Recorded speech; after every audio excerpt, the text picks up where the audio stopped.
শীত মৌসুম শেষ হওয়ায় আবারও বাড়তে শুরু করেছে সবজির দাম। বাজারে কয়েকটি সবজি সরবরাহ কমেছে, এদিকে নতুন কিছু গ্রীষ্মকালীন সবজিও এসেছে বাজারে। এ নিয়ে বিস্তারিত জানাতে আমাদের সাথে যুক্ত হয়েছেন সহকর্মী তানভীর আজাদ মামুন।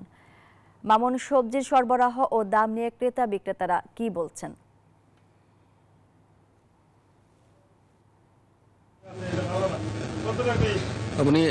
ধন্যবাদ। আমি জামালপুরে এখন একটি বাজারে দাঁড়িয়ে আছি। জামালপুর শীত কমলেও কিন্তু শীতের সবজি কিন্তু এখনো বাজারও বিদ্যমান রয়েছে এবং দাম কিন্তু অনেকটাই কম, ক্রেতাদের হাতের নাগালে রয়েছে।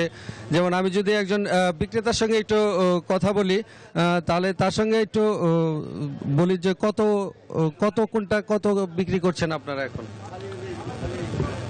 বর্তমানে আপনার কাঁচা সবজির বাজার অনেক কম দাম। লাউ পার পিস বিক্রি হইতেছে আপনি মনে করেন 15 থেকে 20 টাকা, কপি একটা 10 টাকা, বেগুন 1 কেজি 30 টাকা 40 টাকা, শসা বিক্রি হইতেছে 30-40, কাঁচামরিচ 30 টাকা কেজি, তারপর টমেটো হইতেছে আপনার 15 টাকা 20 টাকা, তারপর সিম হইতেছে 1 কেজি আপনি 20 টাকা 15 টাকা, গাজর হইতেছে 20 টাকা। সরবরাহ কেমন আছে এখন? অনেক পর্যাপ্ত পরিমাণে আছে, মানে রোজার মাসে আশা করা যায় ইনশাল্লাহ দাম বাড়বে না।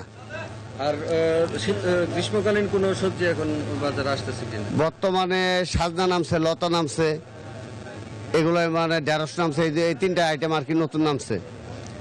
ধন্যবাদ আপনাকে। যেমনটাই শুনছিলেন জামালপুরে বাজারের পরিস্থিতি, এখনো কিন্তু সবজির সরবরাহ পর্যাপ্ত পরিমাণে রয়েছে।